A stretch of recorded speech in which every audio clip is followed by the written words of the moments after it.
This week on To The Point, we are super excited because we have one of your favorite contestants from the Academy episodes, season 15, So You Think You Can Dance.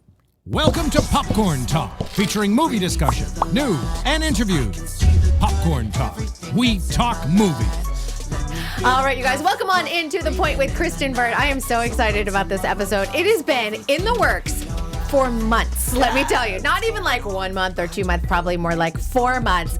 So I want to welcome to the show, of course, Laganja Estranja.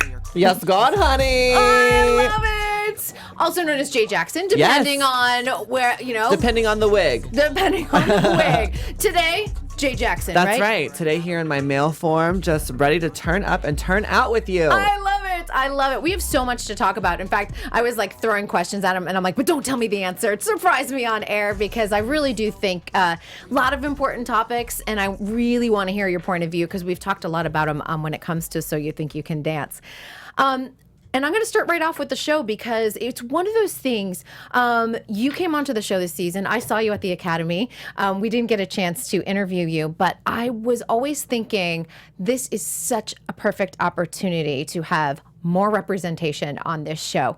So what inspired you to audition for season 15? Sure. Well, I've been a fan of the show since season 1. It's an amazing show. I remember like me and my buddies and, dance school or a dance summer camp, we would all get together and huddle around the TV and watch. And back in the day, you used to actually like text in to vote. So, I've loved the show from like a very early age. But what really inspired me this year was actually my supporters on Twitter. I had tweeted out one day, hey, do you guys think I should audition for this show? It's been a dream of mine for forever. And if I do it, do you think I should do it in drag or as myself? And the people tweeted back and they said, we think you should do it in drag and we definitely encourage you to go and audition. So I did. I got up really early because you have to get outside at like 6 a.m. to line up. And I got up way before that to do drag and be in full representation of Laganja Estranja. That must have been like a 3 a.m. wake up. Yeah, Come on. Tell me about it. It was really early. And I went and I stood out in line, very nervous. I mean, I looked so different than everyone else, obviously. And as someone who's watched the show before, I knew that usually feminine men, especially drag queens, don't have the best reception. So I was nervous, but I was excited because it is something that I've always dreamed of doing. And what a lot of people don't realize, because we only see the audition episodes where everyone's in front of the judges and they're at the theater. This year it was at the Wallace, I believe, in Beverly Hills. So it's interesting because there is a pre-audition and you have to audition for the producers. Mm-hmm. Everyone's just kind of in a group and you go dance. It's just improv. Yeah, you're in a group of different people. I do believe they, categorized us by male or female, and I was placed with the females because I was in jazz. Mm-hmm. So I thought that was really great that, from the beginning they were being very cognizant of pronouns, seeing where I wanted to be placed. So I was with the females and it was jazz, and I went out there and I just, I did my Laganjisms and it was a hit. And so that's when I did get to come back the following day, wake up again at 3 a.m. to get in drag, to go to the theater, to wait in line, to perform for the judges. But it was exhilarating. It is exhilarating. Now, one quick thing, because you just mentioned pronouns, and I think this is super important. And for some of you, this is going to be so basic and so 101. But I think the more we throw it out there, the more people understand, the more education there is. Jay Jackson. The pronoun should be he?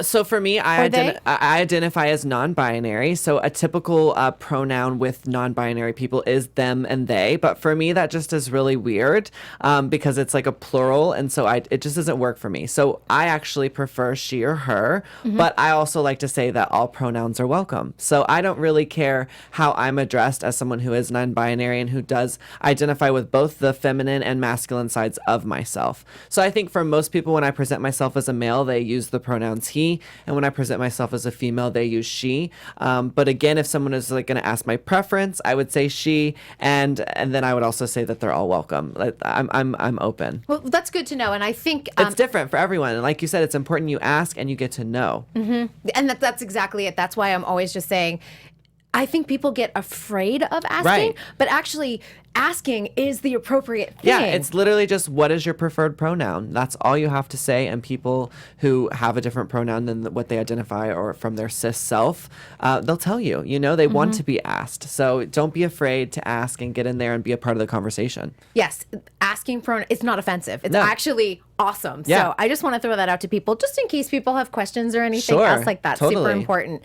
Okay, we want to get back though to that Wallace stage. You walk out there and listen, Twitch is out there. Twitch, I love him. Of course, who Open, doesn't? Receptive. Vanessa Hudgens, I think also very open, So receptive. sweet. Mary Murphy, yes, love her too. Nigel is the one, little old school sometimes. Right. Was he the one in your mind thinking, he's the one I have to win over? Well, I definitely knew Mary and Nigel would be my toughest critics. I think that they always bring the technical side to their judging. And I knew that I would have to win over both of them. I felt like Twitch was, like you said, was just going to be super into it because it was different, because it was so full out and committed to the character. I knew Vanessa, she's really into voguing now, so I knew she was going to live for it. You're like, yes. But yeah, I didn't know how it would be received from Mary and from Nigel. And what you didn't see, well, I think you did see, is that like I really had to like beg to stay. Like I really had to be like, come on, Mary, like you got to tip the scale, and she did. So it was an amazing moment, but it was also one of those moments that like, when you just know, like you just know, like I've got this in the bag. That was one of those moments for me. When I walked out on that stage, before I'd even opened my mouth, I just knew like, oh, they're about to live, and I had that complete confidence into myself. And I think that's what it really takes to get past the judges. You have to go out there and you have to be a star in that exact moment. And you can't be afraid of stepping out of bounds or coloring outside of the box. And I wasn't. I just went in there and I was like, this is me, love me or take me. And they loved me. I love it. The first moment you're out there on stage, you're like, boom, Yes. I'm here. I mean, I'm known for making an entrance. but that is good. I know you have one of the top 10 entrances on RuPaul Drag Race. Right out there on YouTube, you guys. I believe it's number 2, if I'm correct. I think it is. I think it should be number 1, but yeah. Just saying, we should vote it up. Nigel was the only one who said no. Is that correct? In that first round? Well, Nigel didn't get to speak because once Mary said yes, it passed on. And or if it was in the order I don't remember, then maybe he said no and she said yes and it passed on. I can't remember exactly how it went down. There's a lot of emotions going on when you're up there in front of them. But I do believe that Nigel had, made his opinion, which was, I think you're great. I think you're, an entertainer, but you're not a dancer. And that was what really stuck with me that first time that I was out there. And that's why when I came back at Academy Week, I really wanted to prove to him, I am a dancer too. And you said that, and I have to tell you that quote, I actually put it out on Twitter, I think, with the video, because it resonated with so many people. And I think as dancers, we've all had doubts where you're like, I can't do this. This is really hard. So you think you can dance. The audition process, not easy whatsoever. And then you have someone who might be doubting you, and you can't let someone else's doubts creep into your brain. You Right. have to say, I know I can do this. Yeah. RuPaul always says, if you can't love yourself, then how in the hell are you going to love somebody else? And I just think that's really true. You have to, like I said, you have to go in there knowing you're meant to be there and that you can do it. So a couple months pass because I believe it was March for the LA auditions. And then I believe I wound up somewhere in early May or somewhere at the Dolby Theater where you guys were auditioning. What did you do to prep in those 2 months? So I did a lot to prep because my sole, focus the last couple of years has been drag. I was very rusty. So I got myself into, training immediately right over here at Millennium and Edge and the basement of NoHo. And I just started working with the best of the best. I was able to work with Bobby Newberry on a solo, Derek Schroeder, who's a really great friend of mine. I reached out to Brian Freeman, who said he wasn't able to work with me because of the show and contract, but he put me in touch with his assistant, Mitchell Federland, and it was amazing. Oh my God, it was amazing. He worked with me. He actually brought in Haley Payne, who was on So You Think. Love Haley. She worked with me. So I was really lucky that I was able to work with Arthur from Dancing with the Stars. Got to work with him. I mean, I reached out, Benji Schwimmer, summer dancing, So You Think You Dance. I trained with like literally all of them, and I got a personal trainer out in LA, and I just took it really serious. I took off, a month from drag, and I just focused on training and getting my body and stamina, there, because I'm also one of the older contestants. The cutoff age is 30, so I was going up against 18 and 19-year-olds who are in class all the time. So I wanted to make sure, my body was physically fit and able to Your body's last. amazing. Well, thank you.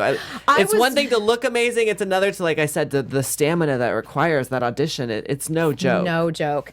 No, I have. Your arms are amazing. I was like, thank look, you. when you're standing, I'm like, yes, those are such good arms. Your legs are fantastic too. Thank you. Yes, I know. I'm like, amazing. Well, this is something that's really interesting. You talked about your strategy. And for anyone who is ever thinking about auditioning for So You Think You Can Dance, we're still hoping on that season 16. I think it's going to happen. I know it will. Fox I'm usually, meant to be on it, so it has to be. It has to be. It has to be. And because they usually renew it in February or late January. There's a lot going on, guys, because Fox is merging with ABC, and we're seeing this with Dancing with the Stars. It's probably going to be, Really? You didn't know this. I didn't know this. Yes. Tea. There's a lot going on. So Why? They're merging. Disney bought Fox.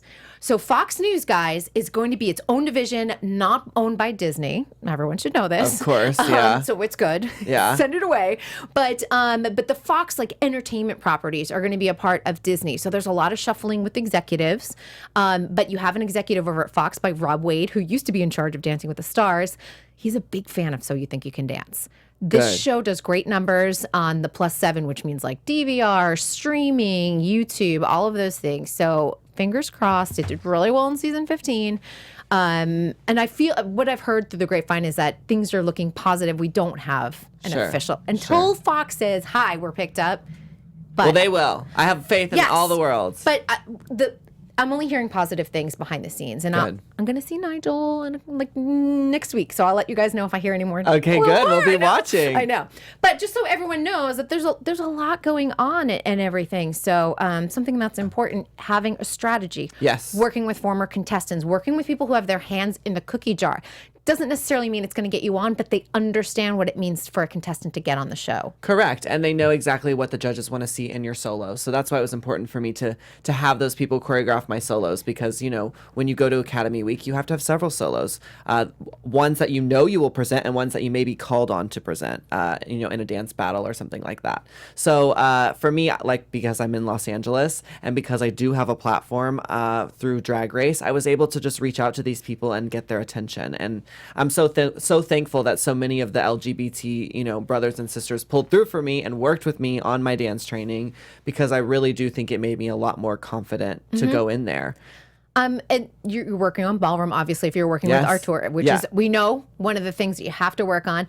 Here's a question. Are you working on tap at all? Because after watching last season, I feel like everyone should be taking tap class. Well, we probably should. My father would be very happy if I would get back into tap. Was your dad a tap dancer? My dad is not, but it's his favorite form of dance. And when I was young, I did do some tap dancing because I grew up in musical theater. So you kind of had to be able to tap dance back then for sure. So yeah, it's been quite some while. I'm rusty in the hinges. Okay, so when we get a season 16 pickup, call Valerie Rocky and start taking some tap, right? Okay, perfect. I'm on it. I'll hook you up if you don't know her. Because Gabby Diaz is now in Chicago. Gabby, I actually know. We're really good friends. We went to Young Arts together, which is a program in Miami. Yes. That's for dancers. It's also for everything: theater, acting, singing, visual arts.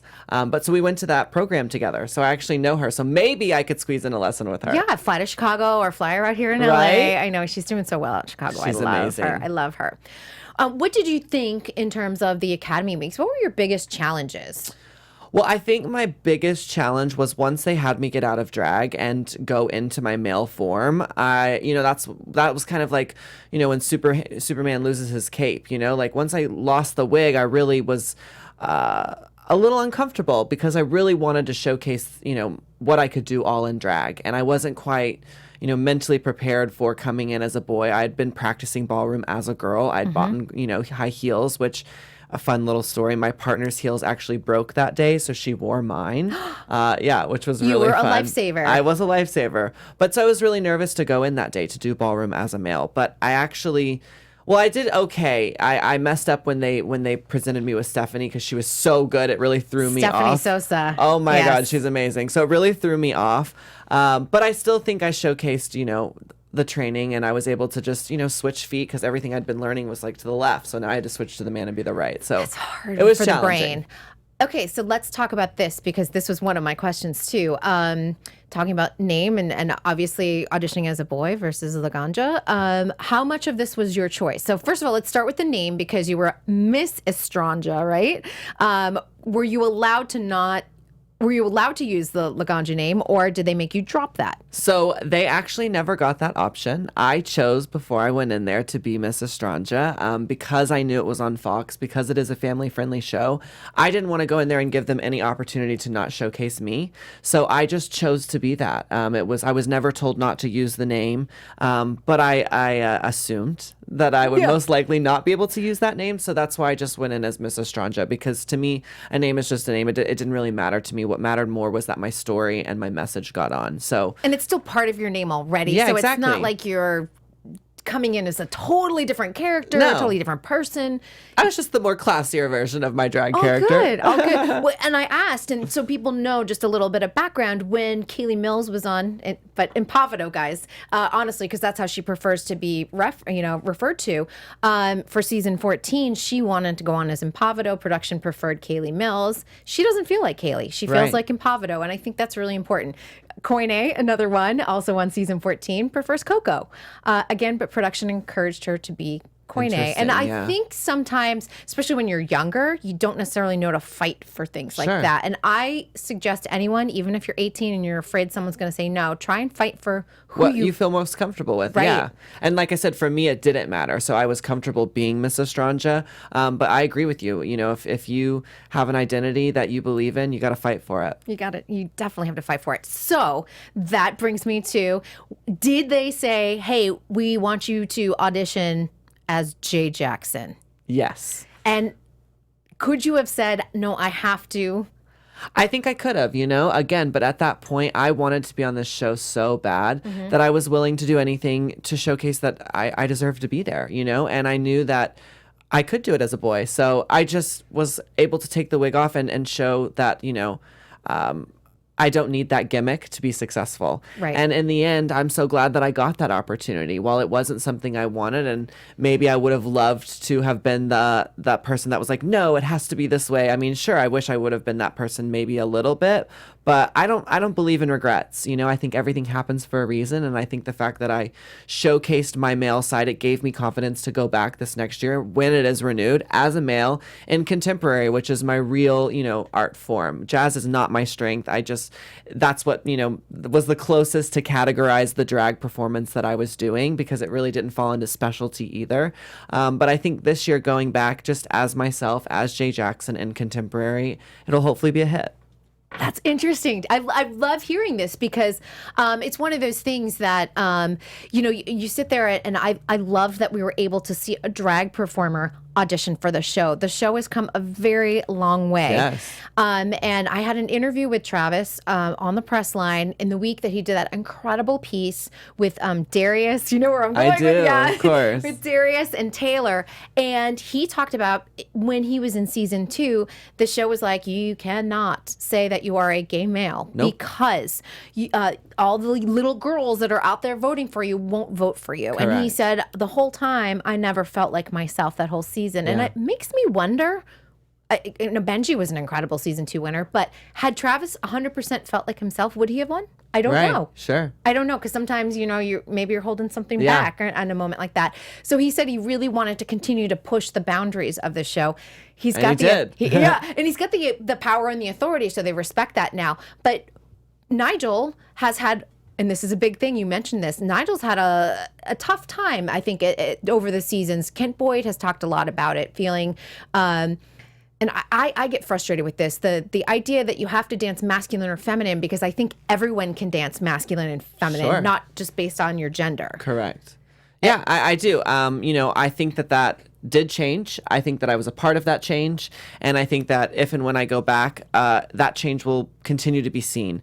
I just think for me, going back as Jay in contemporary, it is my dream. That is how I really want to be on the show. And if that means I have to dance masculine or dance the male role, I have accepted that. You know, I think there are people who fight that, and as they should.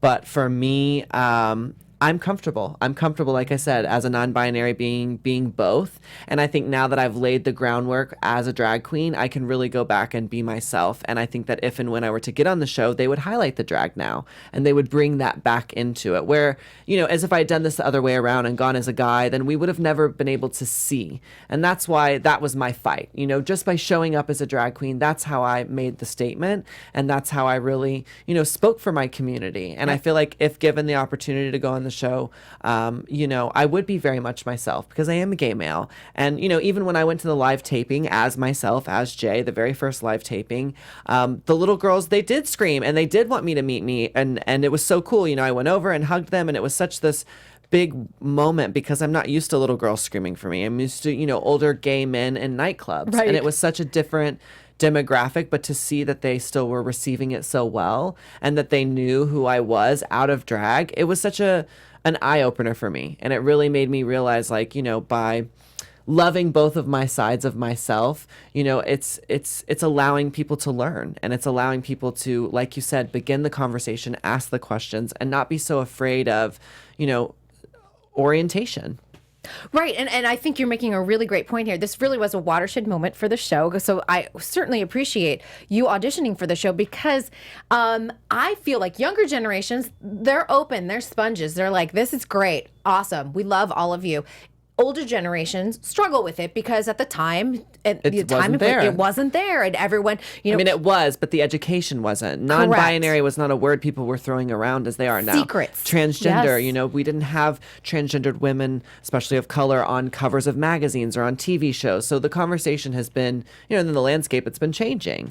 So I'm glad to see that So You Think You Can Dance is also changing, you know? I know, and that's when I'm always like, I always say to Nigel, I'm like, good job, you know? It's one of those things, because if you go back and sometimes you watch some of his critique, I do cringe, but I'm like, okay, old dog, new tricks actually can have an open mind and start understanding. And he really does. I mean, it wasn't just for the show. Like, I can tell you, every time the cameras were off, he was so nice to me. When I did come to the live taping, he came up to me during a commercial break to say hello to me, to ask me if it was okay, if he threw out a little joke to me. I mean, he was really supportive. And I think, you know, as someone who, like I said, has watched the show and has had issues with how men have had to be portrayed and have known the struggles that have gone on, I really feel like he is a changed man when it comes to that. And, you know, I can only hope that we'll see that change throughout the seasons that continue. When you're on season 16. That's right.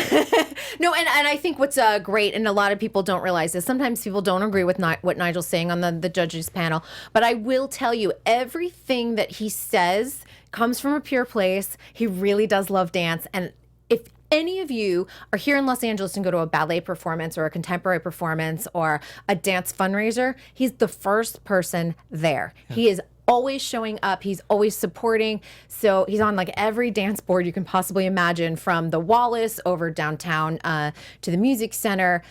He is really pushing dance here in Los Angeles. So know that even if you get frustrated sometimes, he really is trying his best and his hardest. So I always appreciate that. I totally believe that. I really do. And I wouldn't lie. I would tell you if I felt that there was some sort of like put on, you know, but it wasn't. It was really genuine. And I saw that all the way through the show. Yeah. And he'll ask me on the press line, he's like, all right, what did you hear this week? He's like, am I in trouble? So I will tell him the truth because he can handle the truth. Of course.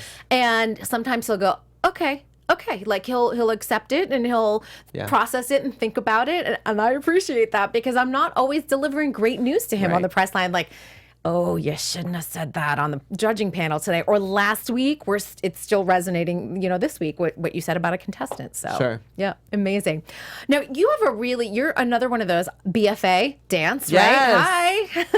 I always talk about this with young dancers because I think now, when I was training, it was really like, go to that conservatory program, go to college. I feel now where there's so many opportunities, a lot of kids are skipping college for now and going straight into the professional world. What was your decision in deciding to go into a BFA program? Well, for me, my parents at the time were both high school counselors, so college was not an option. I was going. Same here. But what's really interesting is my mom actually just said this to me. She was like, if we could do it all over, I would have given you the money that we spent on college and just had you go and be a dancer. I think that, would have been more helpful for your career. But that being said, I'm so thankful I went to college. And you went to Cal Arts, correct? I went to Cal Arts, yes, California Institute of the Arts, which is actually about 40 minutes away from here. It's an amazing place that really allowed me to find myself. And I loved college. It was the best time in my life. It was the one time I didn't have to pay for rehearsal space or dancers. And I was able to collaborate with musicians and all things because it was a part of the curriculum. And that to me it's a unforgettable experience, and it's something that everyone should experience. So I always encourage people to go to college. I mean, I don't know that it is necessarily the smartest advice if you do just want to be a commercial dancer. I do think, nowadays, like I said, just going directly and auditioning and being it, there is some benefit to that. But if you want to be an artist, I think you should go to college. I mean, I'm not trying to be shady, but I'm just saying if you want to be a well-rounded artist, that there's something you get in college that you won't get just by going to the studio and training with the amazing teachers that are out here. You really need to go and develop and learn vocabulary and dance history. I think dance history is so important and so often forgot about by young people. I studied with Deborah Jowett, who is like a legendary dance historian at NYU. And I have to say, I never thought when I took the class, I was like, yeah, okay, this is interesting. I never thought it would wind up playing into my career later on in life, because I'm always telling people, please go to YouTube, please utilize and find out who came before you. You've got all the materials right there. There's just so many contemporary choreographers now, which is amazing, but it's important to understand where they got their language from. And so, I just think history is fascinating, especially dance history. And I'm like I said, I'm glad I went to college. I'm glad I had all these different,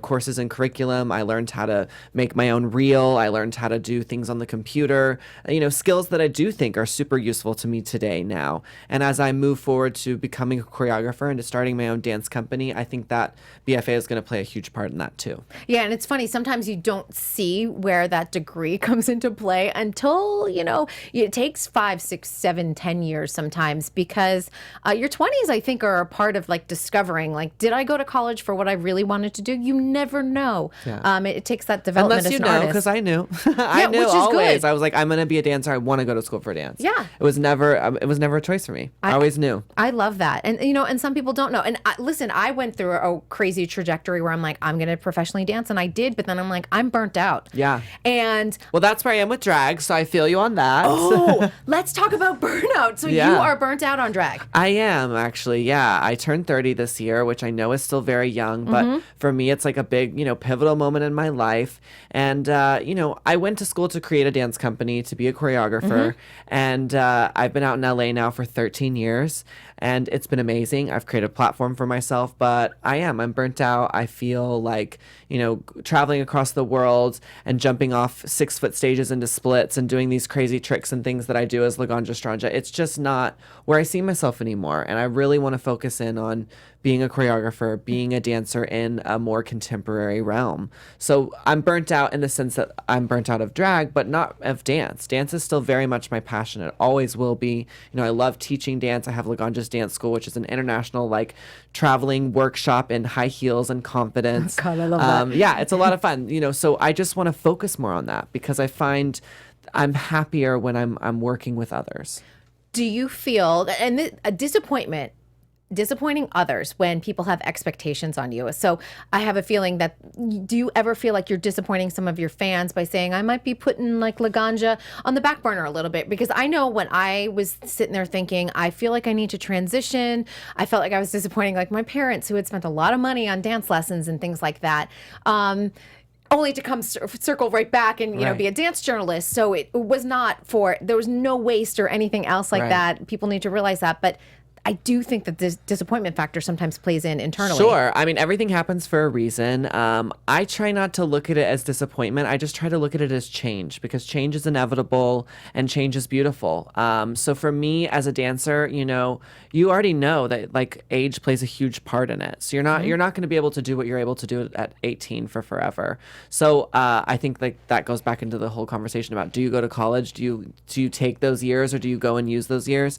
I think for me, dance is timeless. And if you can be a chameleon and you can find different ways to incorporate yourself in dance, there is no age limit. In fact, I just saw a beautiful piece by the Ballet Boys in London called Young Men. They're fantastic. And there was, some older performers in the piece. And I was like, you see, it's really where you put yourself. And I feel like for me right now, yes, death dropping on stages and jumping off, that's not going to lead anywhere. It's gone everywhere it can go. I've traveled the world. It's been amazing.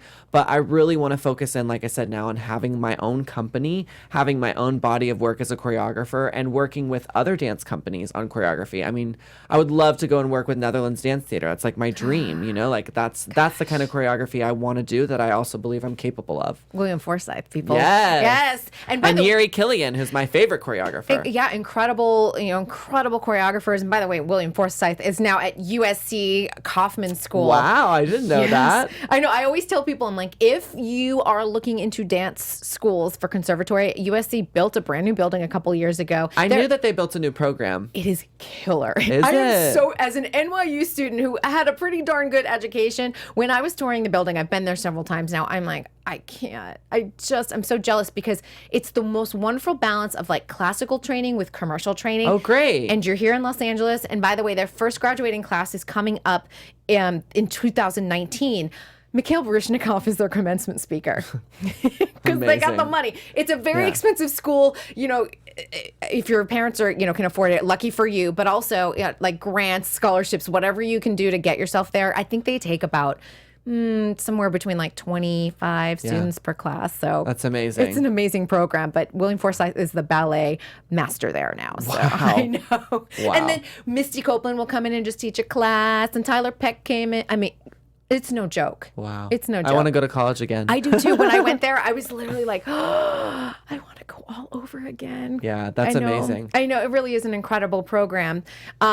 So that's the thing, like working with these top choreographers, how do you see yourself in the next like year or two? Like, are you building the company? Is it already established? What does it look like?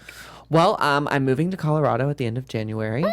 So I'm going to be starting it there. So you were looking at houses. I saw that on Twitter. So I you have your dream house. I want to find a house. I want to find a husband. I want to have kids. Is that why Colorado is your... Yeah. I've been out here for 13 years. I live about 10 minutes from here, and rent is out of control. And I'm never here to enjoy this beautiful place I have out here. And so I just think it's time for me. It's time for me to change it up, switch it up. I think as a dancer, you don't have to be in Los Angeles to be successful. You do not. I really thought that. That's why I went to school out here at Cal Arts. That's why I've stayed out here for so long. But I've realized that, dance is universal. Everywhere I've traveled all over the world, it's a universal language that can be spoken anywhere to anyone in any way you want. So for me, it isn't a formed company yet. I don't even know who's going to be in it, but I know that I will meet them and I will work with them. I would like to have a company that really is all encompassing. So I'd like to work with handy capable people. I'd like to work with people who identify as transgender and queer and non-binary, every race, every size. I don't want a traditional, company at all. And so I think those people will gravitate towards me, whether they're already in Colorado, or whether they know me from here, or, because it'll be a pickup company. I can't afford to just start a company, You're all salaried. You all have health insurance. Yeah, it doesn't work that way. It doesn't work that way. So, it's going to be a slow but beautiful process. And it's just one of those that I have to start. And I have a lot of friends out here who are like, how are you going to leave LA where you have all these people? But I'm like, because it's too expensive. I can't continue to rent spaces out here and pay dancers out here. Whereas I feel like when you go to, a Colorado, it isn't as expensive of a living there. And so you don't have to pay the dancer as much. Whereas here it's like, it's impossible to ask dancers to come for $50. Like, you have to pay them for their rehearsal time because they need to eat. They need to. They're living in Los Angeles. So a tank of gas is $50. Exactly. So, I'm looking at how I'm going to do it. I don't know exactly, but I know my first start is by moving and by just putting my mind in that direction. There is a great dance scene in Colorado. Have you explored it a lot? Yeah. Because a lot of the dancers that are working out here are from Colorado or they're from Utah. Yes, Utah has amazing Utah has amazing dancers too, but a lot of them do come from Colorado, including the incredible Emmy Award-winning Mandy Moore. Hello. Hi. Yeah. I mean, you really do see a lot of incredible choreographers come out of that space. Well, I'm very new to the dance scene out there. I've done my dance school out there several times, but I haven't really immersed myself in it. So I'm excited to get out there and get my toes wet. Denver. Mm-hmm. Okay, I was like, are you going to Denver? The Aspen Dance. No, is it Vale Dance Festival every year? Yes, that is a good one every summer that they do top-notch dance, so you can go and network. Cool. Yeah, we love Vale. It's gorgeous. Know, right? Yes. I'm like, I'm sending you to Vale this year. Cheers to that one. I know, I like it. I was like, that's a good one. That's really interesting though, and of course, then obviously training for season 16 because we're just going to talk like it's happening. Yes, so that's exactly what I'm doing now and January. I want to, continue to train as much as I can, continue working on my ballroom because I think that's where I'll really need to step it up. And then, working with choreographers to get my solos prepared in the contemporary realm because you didn't get to see it, but I was amazing. I did the Travis Wall contemporary and it was the best thing I performed, which is why I was so sad you didn't get to see it. But I think it's because they're saving, because I know how TV works. So you see, they laid my story this last season and now it's time for me to blossom. So we'll see what happens. Well, and we love that because I do love when the show follows someone for sometimes 2-3 seasons before we see them actually get on the show, or just hearing about their background and where they're from. And yes, they have to create a storyline of like, oh gosh, that ballroom round, is he gonna make it through? I don't know. They need to create that drama, of course. That's TV for you, honey. Yeah, it is. But I can tell you, as someone who was on RuPaul's Drag Race, So You Think You Can Dance is so much more real. It is so much more based on the talent, and the production team really cares about the contestants. When Eddie got kicked off the show, who was the amazing tap dancer, he was actually my roommate at Academy Week. He took it really hard, because, for lots of reasons. But the production crew came over to me and they were like, "Look, Eddie's really struggling. Can you please make sure he's okay? Here's a gift card to, California Pizza Kitchen. Will you guys go get dinner?" And that just made me so happy to know that they genuinely care for us and for us as people and as artists and for, our mind and our well-being, because a lot of times with reality TV, it's about the drama and they want to pin you against each other. Where as this show, like I said, it's about your talent as a dancer. And, I think that's so amazing that there is a show out there that really, it has some guts, It definitely does. And I always tell people behind the scenes, because I've worked all the dance shows at one point or another. So You Think You Can Dance has the best backstage atmosphere as well. And it's one of those things that Who do you know at Dancing with the Stars? Who do you want to know? I'm ready to try to get on that one, please. Well, I was just at the finale last night. I saw. Did you have fun? I did have fun. Are you happy with the winner? Do you get to say, or do you have to remain neutral? I don't have to remain neutral on this. I'm going to tell people what happened in the press room. Here's the tea. So, and I haven't talked about this yet, really. So the press room is in the hallway at CBS. They kind of just build a room. And we were all getting ready. I was sitting next to Keo's publicist. So obviously she's really nervous. I thought the Keo had a wonderful season with Ivana Lynch. And I thought there was a lot of growth there. I kind of thought after watching Milo Manheim's freestyle with Whitney, I'm like, they've got this in the bag. This is done. Although a lot of fans had been telling me all day long, hey, we really think Bobby's going to win. And Bobby Bones has had a fan base that has voted every week, never failing. And Bobby has gotten on his radio show every day and said, this is how you do it. Please vote. If you have any questions about it, he's explained it. He had a strategy, guys. And when you have a strategy, guess what? Your fan base shows up. And my goodness. So when all of a sudden Tom Bergeron goes, Bobby and Sharna, I wish I had video of my face, because I think I went, no, what? I mean, everyone was screaming, but I'm pretty sure I was like, no, oh, wow. And you saw everyone's face. Sure. Shocked. I mean, shocked. No one really expected it, even though it was always a possibility. I think the only person who smiled in that they did a quad box of everyone was Alan. I think Alan was like, this is great. Yeah. I didn't think I was going to win. So, and I just think we all kind of walked around a little stunned. I'm thrilled for Sharna. Sharna knows. I'm so happy for Sharna too, for sure. Guys, I've covered her since she was in Troop, and I have to say, she knows how to get her contestant there. She stayed consistent with the choreography, even when Bobby was struggling. She still had a vision. She understood how to get him into that finale. You can't control the fans, but the fans were showing up. And listen, Bobby wanted it. Bobby worked for it. And Bobby won it. There it is. And when there is a fan vote element, That's the result. It's anyone's game. It's anyone's game. Anyone's game. 50% judges, 50% fan vote. I'm not a fan of fan voting. I got to be honest, because I feel like it does turn into a popularity contest. But because that element was so strong for him, he won it. Yeah. Great. Awesome. Good for them. They were so incredible in the interview that I did with them last night. You can go watch it on Dance Network. Yes. And by the way, guys, you know what? Bobby felt some of those really mean. I'm sure he did. He said I had to turn off my comments because he said my fans were arguing with some of the hardcore Dancing with the Stars fans. He's like, I didn't want it. I didn't want the noise. Yeah.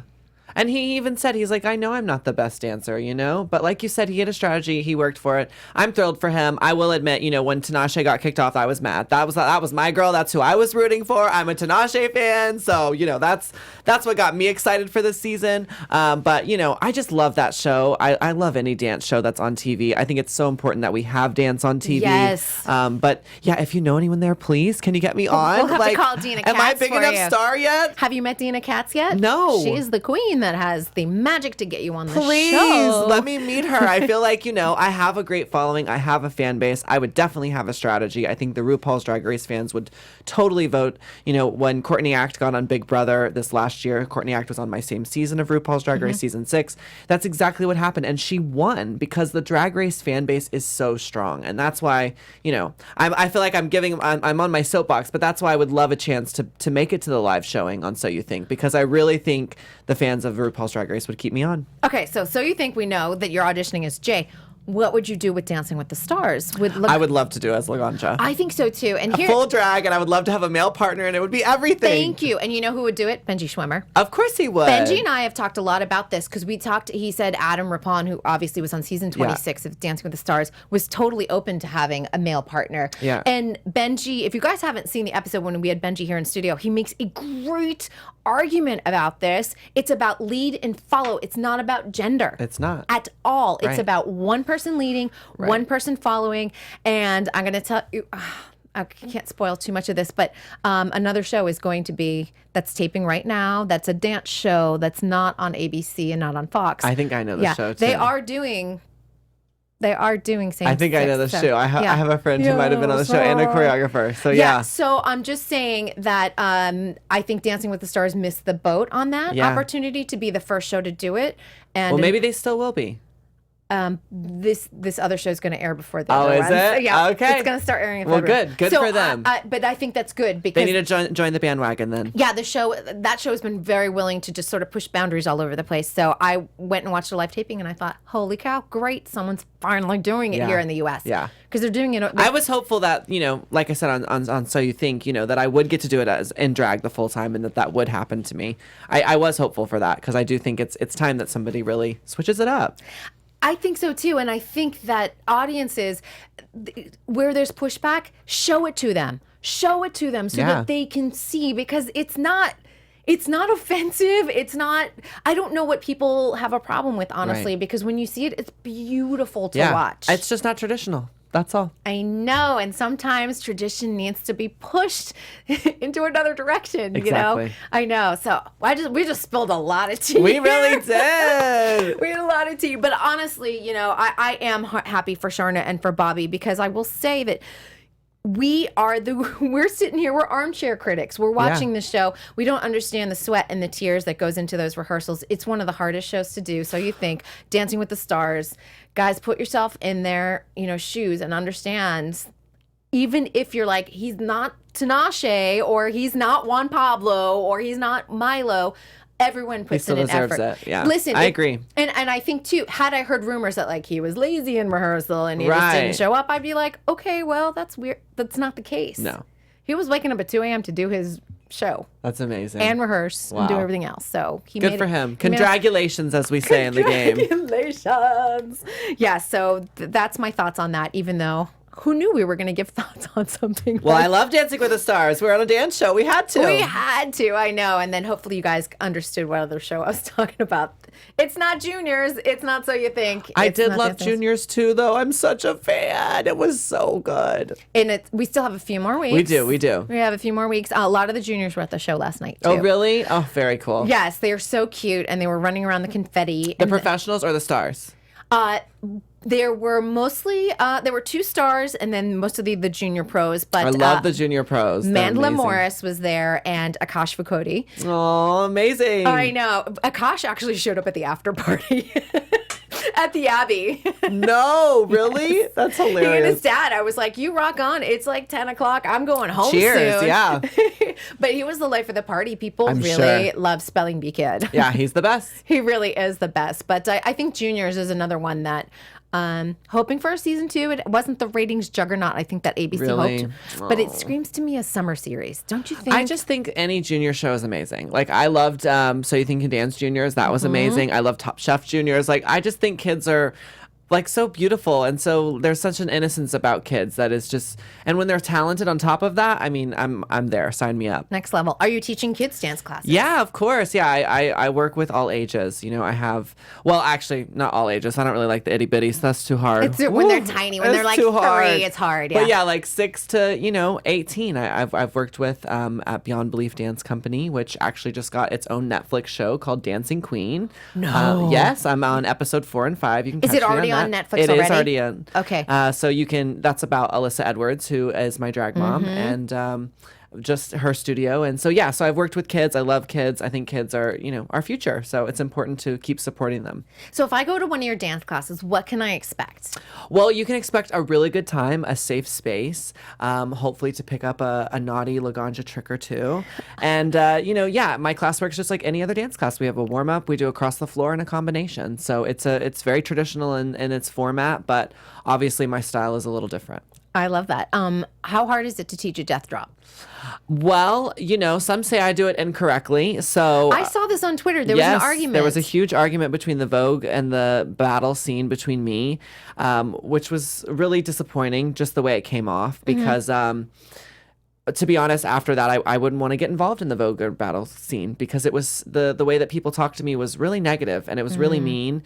And I it's sad, because I don't think It hurts your feelings. It does. And I don't think that as dancers we should talk to each other that way. I think any group that's smaller or marginalized, when you fight in between that already marginalized community, it makes it easier for people to tear us apart and to take us down. So it's important that we talk to each other with kindness. And if people had just come at me with education as opposed to, shade, it would have been a lot different. But basically the whole argument was over the term death drop, because the traditional term is dip. So in the Vogue community, when people do what they see me do as a death drop, it's actually called a dip. Now, I do it my own way than the way it's supposed to be done. So that's why I'm like, well, why can't it be called something different, since it's not the classical dip? However, I never want to be someone to appropriate culture or to take from another culture and make it as my own. And so that's why when the conversation came up, I changed my music. I changed my merch that was coming out at that time, because I was going to do like death drop necklaces, because it was really important to me to listen to the dance community and to listen to the Vogue community that is so underground and that doesn't always have a platform such as myself.